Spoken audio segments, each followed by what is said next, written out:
Assalamualaikum warahmatullahi wabarakatuh. Apa kabar semuanya? Semoga kita semua selalu sehat dan berada dalam lindungan Allah Subhanahu wa Ta'ala ya. Hari ini kita belajar tematik tema 1, materi tentang rumah adat Indonesia, agar kalian semua mengetahui keberagaman rumah adat yang ada di Indonesia. Sebelum belajar, mari kita mengucap basmalah dulu ya. Bismillahirrohmanirrohim. Dengan menyebut nama Allah yang Maha Pengasih lagi Maha Penyayang. Amin.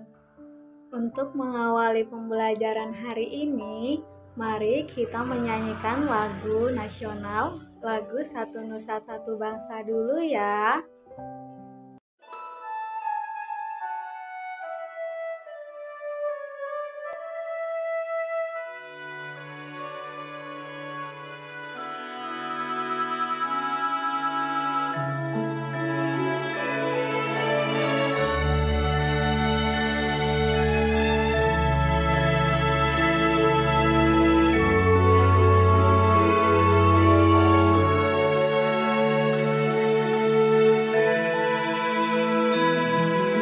Satu nusa, satu bangsa, satu bahasa kita.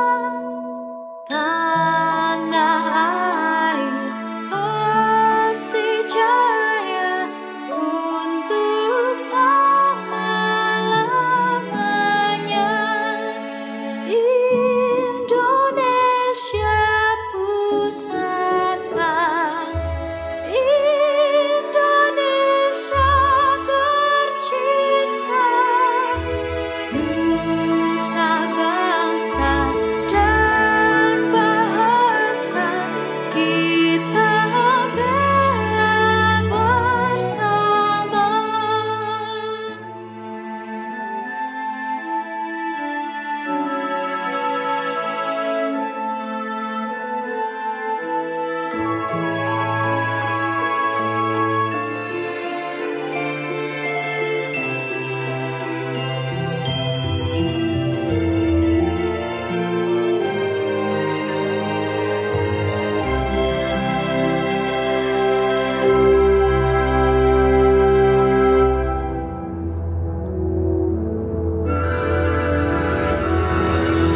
Satu nusa, satu bangsa, satu bahasa kita.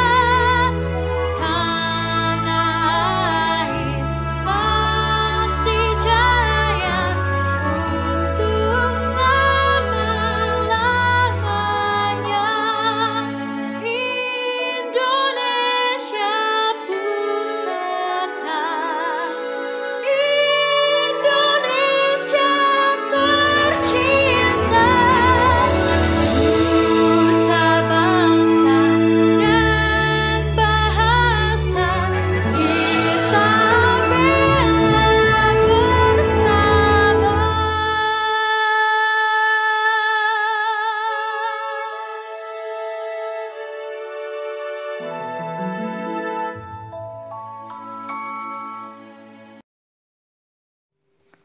Hai manusia, sesungguhnya kami menciptakan kamu dari seorang laki-laki dan seorang perempuan, dan menjadikan kamu berbangsa-bangsa dan bersuku-suku, supaya kamu saling kenal mengenal.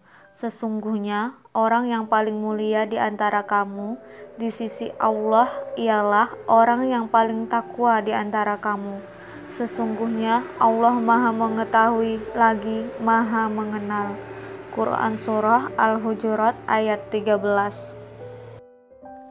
Sekarang kita baca bersama-sama ya teks halaman 73 yang berjudul Berbagai Rumah Adat. Berbagai rumah adat. Buyung dan teman-teman berasal dari daerah yang berbeda-beda. Masing-masing daerah memiliki rumah adatnya masing-masing. Buyung yang berasal dari Kalimantan memiliki rumah adat yang disebut rumah lamin. Salosa yang berasal dari Papua memiliki rumah adat yang disebut rumah honai. Wulan yang berasal dari Jawa memiliki rumah adat yang disebut rumah joglo. Jika Buyung, Salosa, dan Wulan memiliki rumah adat, Dina dan Ida juga memiliki rumah adat masing-masing. Dina memiliki rumah adat yang disebut Krombade.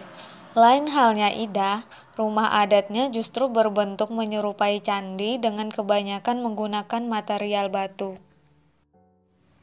Membangun rumah adat tentu sulit untuk dikerjakan jika seorang diri. Akan lebih mudah jika pekerjaan pembangunan rumah adat dilakukan secara bersama-sama agar lebih ringan dan cepat selesai. Dengan begitu, persatuan dan kesatuan juga akan tumbuh di hati masyarakat ketika bekerja sama. Alhamdulillah, kita sudah selesai membaca teks bersama-sama. Setelah ini, kita akan membahas beberapa rumah adat yang ada di Indonesia. Yang pertama, rumah lamin, rumah adat Kalimantan Timur. Rumah lamin adalah rumah adat suku Dayak yang dikenal sebagai rumah panggung yang panjang dan sambung menyambung serta ada banyak kamar. Panjang rumah lamin sekitar 300 meter dengan lebar 15 meter dan tingginya 3 meter. Karena panjang, rumah lamin dapat dihuni oleh beberapa keluarga, sekitar 25 sampai 30 kepala keluarga.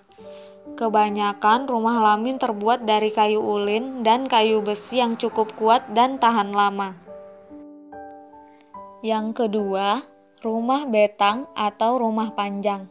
Rumah adat Kalimantan Barat. Rumah betang merupakan tempat tinggal suku Dayak. Bentuk rumah ini menyerupai panggung namun dengan arsitektur rumah. Panjang rumah betang bisa hingga 100 sampai 150 meter dan lebarnya sekitar 50 meter yang tingginya 5 meter. Rumah ini dibuat tinggi dan besar agar terhindar dari kerugian akibat banjir jika air sungai sedang pasang dan mencari keselamatan dari binatang buas yang masih berkeliaran di hutan, serta aman dari orang jahat yang ingin mengganggu. Yang ketiga, rumah baloi, rumah adat Kalimantan Utara. Rumah ini merupakan hasil kebudayaan seni arsitektur dari masyarakat suku Tidung. Rumah adat ini berbahan dasar kayu ulin, dibangun menghadap ke utara, sedangkan pintu utamanya menghadap ke selatan. Yang keempat, rumah honai, rumah adat Papua, khususnya Papua bagian pegunungan. Rumah honai memiliki bentuk dasar lingkaran dengan rangka kayu berdinding anyaman dengan atap kerucut yang terbuat dari jerami. Dinding rumah terbuat dari kayu yang disusun berdiri, memiliki satu pintu pendek dan tidak berjendela. Tingginya 2,5 meter dan memiliki 2 lantai. Rumah honai dibangun sempit dan tak berjendela, bertujuan untuk menahan hawa dingin. Selain itu, di tengah-tengah rumah honai ada tempat pembakaran api unggun yang berfungsi sebagai penghangat. Kelima, rumah tongkonan, rumah adat orang Toraja, Sulawesi Selatan. Rumah tongkonan harus menghadap ke utara. Atap rumah tongkonan terbuat dari bambu dan dindingnya terbuat dari kayu. Rumah ini penuh ukiran. Sekarang, rumah tongkonan tidak digunakan lagi sebagai tempat tinggal, namun hanya digunakan untuk menerima tamu. Keenam, rumah Bale Manten, rumah adat Bali. Bangunannya berbentuk persegi panjang dan terletak di bagian timur. Ada 2 bagian utama dalam rumah ini, yaitu ruang kanan dan ruang kiri. Fungsi bangunan ini adalah sebagai tempat tinggal kepala keluarga dan pasangannya. Rumah adat Bali yang satu ini juga boleh ditinggali oleh para anak perempuan. Rumah adat yang ketujuh, Rumah Joglo. Rumah adat Jawa Tengah dan Jawa Timur. Rumah joglo terdapat banyak jenisnya. Rumah ini terdiri atas 4 tiang utama yang masing-masing mewakili arah angin, barat, utara, selatan, dan timur, dan terbagi atas 2 bagian, yaitu rumah induk dan rumah tambahan. Rumah ini terbuat dari kayu jati. Dahulu, rumah joglo hanya dimiliki oleh para bangsawan. Namun, sekarang masyarakat umum bisa memiliki rumah joglo. Kedelapan, Rumah Sulah Nyanda, rumah adat Banten. Rumah ini merupakan rumah adat suku Baduy. Pembuatan rumah adat ini dilakukan secara gotong royong. Bahan-bahan material utama untuk membangun rumah ini didapatkan dari alam. Rumah ini dibangun mengikuti bentuk atau kontur tanah, jadi tanahnya tidak ada yang digali agar tidak merusak alam. Atap rumah ini menggunakan ijuk yang terbuat dari daun kelapa yang dikeringkan. Yang kesembilan, Rumah Gadang, rumah adat Minangkabau, Sumatera Barat. Rumah adat ini puncak atapnya runcing yang menyerupai tanduk kerbau, yang dahulunya dibuat dari bahan ijuk yang bisa tahan sampai puluhan tahun. Karena wilayah Minangkabau rawan gempa, maka arsitektur rumah gadang dibuat yang tahan gempa. Seluruh tiang rumah gadang tidak ditanamkan ke dalam tanah, tetapi bertumpu ke atas batu datar yang kuat dan lebar. Yang ke-10, Rumah Krongbade, rumah adat Aceh. Rumah ini mempunyai tangga depan yang tinggi untuk orang-orang yang masuk ke dalam rumah. Tinggi tangga rumah ini sekitar 2,5 sampai 3 meter dari tanah.